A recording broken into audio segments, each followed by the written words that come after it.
Hello students, क्या हाल चाल। आशा करता हूँ कि सब लोग अच्छे होंगे। तो आज मैं काव्य खंड तीसरा कराने जा रहा हूँ, जिनके लेखक है तुलसीदास।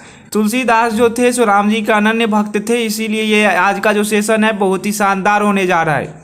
तो मैं किसी भी चैप्टर को स्टार्ट करने से पहले कवि परिचय कराता हूँ। तो ये कवि परिचय देखिए, इनका जन्म 1543 को हुआ था और इनका निधन जो है सो 1623 को हुआ था।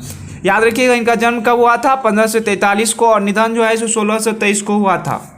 इनका जो जन्म स्थान है सो बांदा जिला राजापुर गांव में हुआ था। इनका जो जन्म था सो बांदा जिला राजापुर गांव, उत्तर प्रदेश। देखे होंगे कि अक्सर जितने भी हमें इस चैप्टर में इस किताब में मिले हैं हुए हैं कवि सो ज़्यादातर उत्तर प्रदेश के ही थे। इनका मूल नाम जो है सो राम बोला है। मैं तुलसीदास के बारे में थोड़ा बता दूं कि इनका जो जन्म हुआ था सो सावन मास के मूल नक्षत्र में हुआ था। इनका जो जन्म हुआ था सावन मास के मूल नक्षत्र में हुआ था। तो सावन मास के जब मूल नक्षत्र में इनका जन्म हुआ था, तो हमारे यहाँ भारत में मूल नक्षत्र में जन्म होना मतलब एक अशुभ माना गया है। तो इनके जन्म होते हुए ही इनकी माता जी का देहांत हो गया था। और ये जब जन्म लिए थे तो इन्होंने अपने मुंह से राम बोले थे। इन्होंने क्या बोले? जन्म लेते ही राम बोले थे, इसीलिए इनका नाम बचपन का नाम पड़ गया था राम बोला। और ये जो है तुलसीदास जी जो है सो राम जी के अनन्य भक्त थे। तो जब माता जी का देहांत हो गए तो इनके पिताजी अब सोच में पड़े कि इनका लालन पोषण पालन कौन करेगा। इनके माता जी का जो नाम है सो हुलसी था। आप सुने भी हुए होंगे कि एक गीत जो हुलसी के भैलवा तुलसी ललनमा तुलसी, नहीं वही वाला ये मतलब माता जी जो थे इनके सो हुलसी थे। पिताजी का जो नाम है सो आत्माराम दुबे था। पिताजी का क्या नाम था? आत्माराम दुबे। अब पूरा टेंशन हो गया कि कौन इनका पालन पोषण करेगा। इनकी पत्नी का नाम था रत्नावली, जो दीनबंधु दास की पुत्री थी। एक इनके पास दासी था, प्रतिपालिका दासी, जो जिसने इनको पालन पोषण किया, जिसका नाम था चुनिया। प्रतिपालिका दासी जो थी सो चुनिया थी। तो ऐसा हुआ कि ये जब 5.5 साल के हुए तो चुनिया जी मतलब इनके दासी का भी देहांत हो गया। तब से ये अनाथ की तरह अपना जीवन जीना शुरू कर दिए थे। दीक्षा गुरु जो थे इनके सो नरहरि दास थे। दीक्षा गुरु कौन थे? नरहरि दास। शिक्षा गुरु जो थे सो इनके थे शेष सनातन और काशी के विद्वान। क्योंकि ये जब 5.5 साल में इनकी माता जी का देहांत हो गया तो ये चले गए काशी, और वहीं पे ये अपने अनाथ की तरह रहा करते थे। काशी के विद्वान साथी संग में रहते थे। शिक्षा जो है सो इनको चारों वेद का ज्ञान है। खट दर्शन जानते हैं? नहीं, 4 वेद होते हैं, 6 दर्शन होते हैं, 6 दर्शन का ज्ञान है इनके पास। इतिहास जानते हैं, पुराण स्मृतियाँ और काव्य का इनके पास ज्ञान है।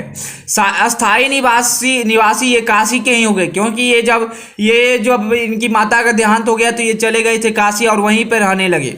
इनके जो मित्र हैं और स्नेही जो है सो अब्दुल रहीम खानखाना, महाराजा मान सिंह, नाभादास और टोडरमल। नाभादास ये याद रखिएगा, और बहुत ही बीबीआई ऑब्जेक्टिव है, क्योंकि नाभादास का जो अगला चैप्टर है सो नाभादास ही एक कविता लिखे हुए हैं। तो ये पूछ सकते हैं कि इनका निकट का मित्र कौन थे? तो सूरदास नहीं थे। देख लीजिए, सूरदास भी ऑप्शन में आपको फंसाने के लिए दे सकते हैं। इनकी जो कृतियाँ हैं सो रामचरितमानस, वैराग्य,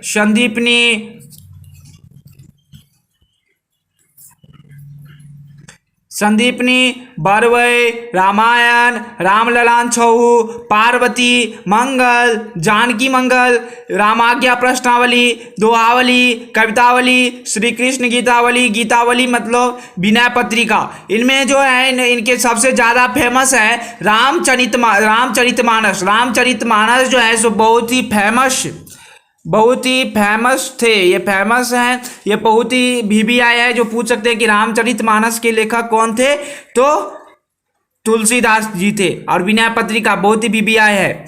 ऐसा हुआ था कि जब ये काशी में शिक्षा ग्रहण कर रहे थे, तो शिक्षा ग्रहण करते वक्त इनको अपनी पत्नी का याद आया। और पत्नी को जो है एक दुरागमन मैथिली में वर्ड आता है, तब हुआ नहीं था। तो इनको जब अपनी पत्नी का याद हुआ तो ये वो अपने वहाँ पे जो गुरु थे उनसे इन्होंने वहाँ आज्ञा मांगा कि मुझे थोड़ा जाना है, मुझे उनकी याद आ रही है। तब इनको जब आज्ञा मिला तो ये उतनी तूफानी रात में यमुना नदी को पार करके, उफान भरती थी यमुना नदी, तब ये पहुंच गए अपने पत्नी के कमरे में। और जब इनकी पत्नी ने इनको देखा, इनकी पत्नी कौन थी? रत्नावली। जब इनको देखा तो वे बोले कि क्या क्या बात है, इतनी रात को आ गए, आपको शर्म नहीं आता है? तो उन्होंने ऐसा ही एक कविता बोले थे, लाज न लागत आपको दौरे आइयो साथ।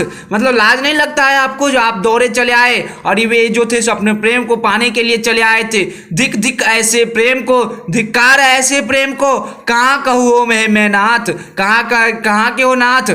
अस्थि चर्म में अधेमम, मेरे अस्थि से, मेरे हड्डी से, मेरे चमड़े से आपको प्रेम है। तामे ऐसी प्रीत को धिक्कार है, ऐसी जो श्री राम में, अगर ऐसा श्री राम में होती न भाव भीत, तब तक कोई भाव ही नहीं होता।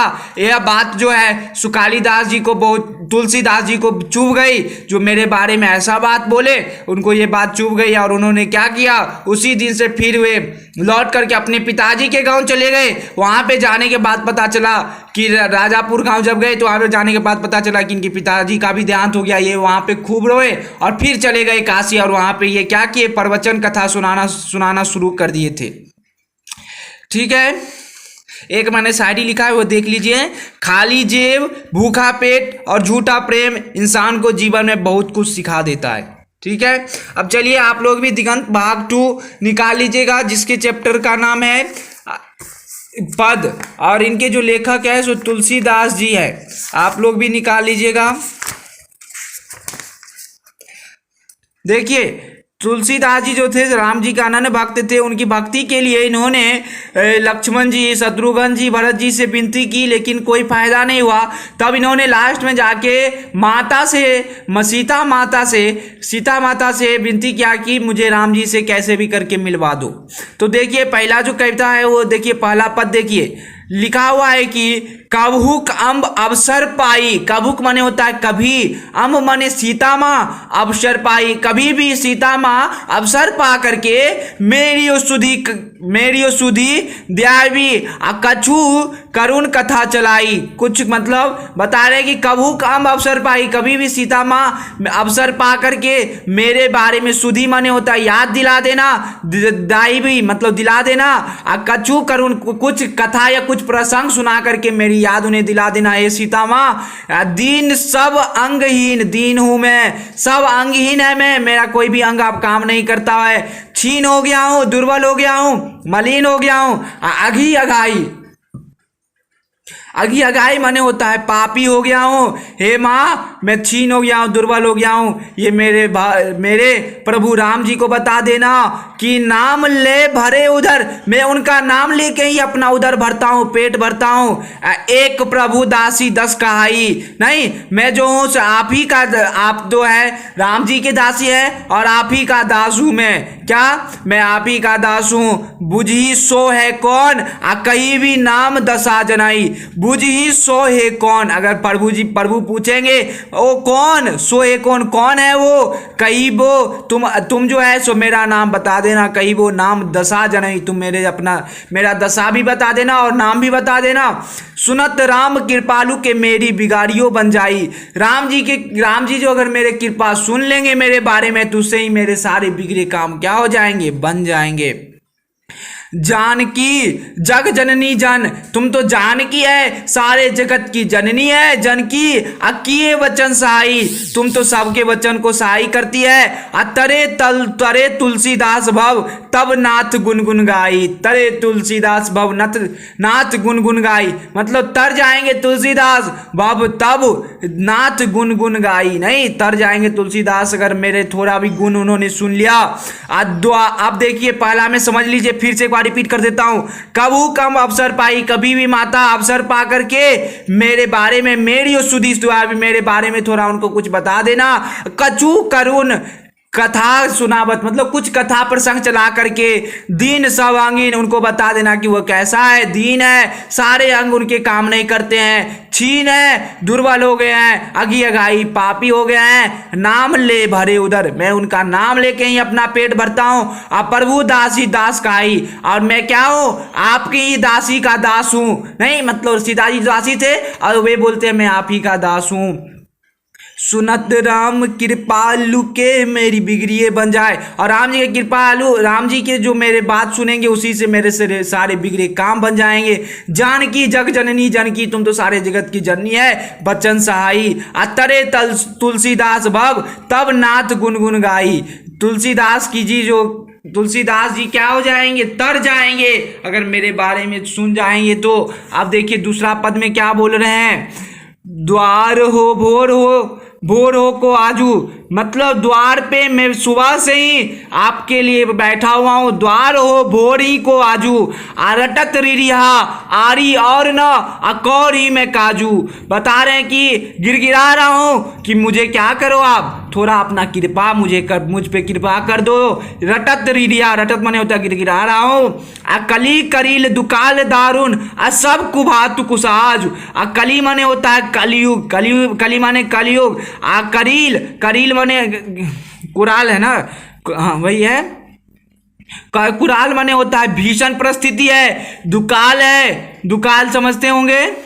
और दारुण माने भयानक समय आ गया है। नहीं, सुकाल माने होता है, मतलब सुकाल माने होता है बुरा समय। नहीं, बुरा समय आ गया है, कलयुग में बुरा समय आ गया। सब कुभातु कुसाजू, सब दूसरे के कुभातु करने में लगे हुए हैं। नीच जन, मैं अपने आप को, देखिए क्या बता रहे हैं तुलसीदास अपने आप को, नीच जन, मैं नीचा आदमी हूँ, नीच जन हूँ। मन ऊंच है लेकिन मेरा मन क्या है, ऊंचा है। जैसी कोड में ही खो काजू, नहीं जैसे कोड में ही क्या है मेरी काजू है। हा हरि में सुदई बुझयो अजाई साधु समाज। बता रहे कि हरि हिया में सदैव बुझोई, मैं अपना दुख हियरी में यही, मैं अपना दुख जब जाता हूँ पूछने के लिए कि मुझ पे राम जी कब कृपा करेंगे, नहीं हियरी हिया में सदैव बुझाई, मैं अपना दुख जिसको बुझाने जाता हूँ किनके पास, तो साधु समाज के पास, साधु समाज के पास। मोहू से कहू कतऊ कोई, वे सब मुझको क्या बोलते, देखिए ये अपना दुख जब कहने के लिए जाते हैं साधु समाज को तो वे सब क्या बोलते हैं, मोहू सो कहू कतऊ न होए, कतऊ नहीं तुमको मिलेगा, कहीं नहीं मिलेगा। तिना कहियो कौशल राज, वे तुमको कौन दुख तार देंगे, कौशल राज यानी रामचंद्र जी के बारे में बता रहे हैं कि वही रामचंद्र ही तुम्हारे दुख को तार देंगे। दीनता दारिद दले को कृपा विधु बाजू, वे दीन दुखियों को वे क्या कर देते हैं, तार देते हैं। उन्हीं के पास जाओ। दानी दशरथ दराई के तू बनाए तो सिरताज, मतलब दानी को भी वे क्या कर देते हैं, सिरताज बना लेते हैं, सिर के ताजू, मतलब सिर पे ताज बना देते हैं। जन्म को भूखो भिखारी हूँ, गरीब निवाजू, जन्म से ही मैं क्या हूँ, भूखा हूँ, भिखारी हूँ, गरीब घर से ही जन्म लिया हूँ। अब पेट भरी तुलसी ही जेवई भगत सुधा सुनाजू, पेट भर जाएंगे तुलसी जी का कब, जेवाई भाती सुधा सुनाज, आपके केवल सुधा माने होता अमृत भक्ति एकमात्र लग जा, मुझे मिल जाएगा तो मैं क्या हो जाऊंगा, मेरा पेट भर जाएगा। इसीलिए इन्होंने बोला हुआ कि रटत रिरिया, मतलब गिड़गिड़ाते हुए मैं बोल रहा हूँ। जैसे कोई भिखारी आते हैं तो उनकी लालसा होती है कि मैं भोजन करूँ, कौर होता है ना, कौर, वही कौर माने भोजन होता है कि मुझे भोजन करने की लालसा नहीं है, मुझे तो एक ही लालसा है कि आपकी थोड़ी सी भक्ति मुझे मिल जाती। नहीं, कैसा रहा सेशन, मजा आया। देखिए कुछ क्वेश्चन आंसर कर लेता हूँ।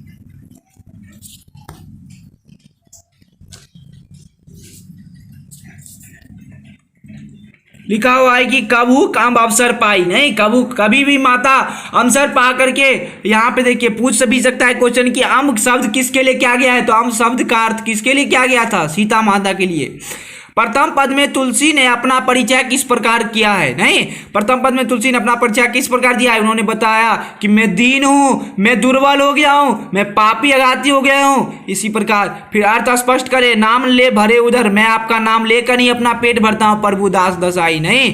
और फिर कली कराल दुकाल दारुन सब को हाथुक नीच जन मन, ये वाला भर लीजिएगा, पेट भरी तुलसी जेवाई, सबका अर्थ बना दीजिएगा। तुलसी सीता से कैसी सहायता मांगते, कैसा सहायता भिक्षा मांगते हैं कि हे सीता माता, मुझे मेरे बारे में प्रभु जी को थोड़ा कभी समय मिले तो बता दीजिएगा कि मैं क्या कौन हूँ। तुलसी सीधे राम से न कहकर सीता से क्यों कहते हैं? क्योंकि सीता जी जो है सो राम जी के दासी थे, इसीलिए उन्हीं के द्वारा अगर बोलते तो वे थोड़ा राम जी क्या करते, उनके बात पे थोड़ा ध्यान देते। राम के सुनते ही तुलसी की बिगड़ी बात बन जाएगी। तुलसी के इस भरोसे का कारण क्या है? नहीं, अब बना लीजिएगा। सब क्वेश्चन आंसर देख रहे हैं, सब होला ही है। अगर आप लोग ने कृपा करके अगर पूरा अर्थ आप लोग ध्यान से सुने होंगे तो पूरा चैप्टर का ऑब्जेक्टिव भी खत्म हो जाएगा। ठीक है, तब तक के लिए bye bye and take care. आप लोगों से एक रिक्वेस्ट है कि इस वीडियो को जितना से जितना हो सके शेयर कर दे। ठीक है, तब तक के लिए bye bye and take care. Channel को लाइक और सब्सक्राइब जरूर।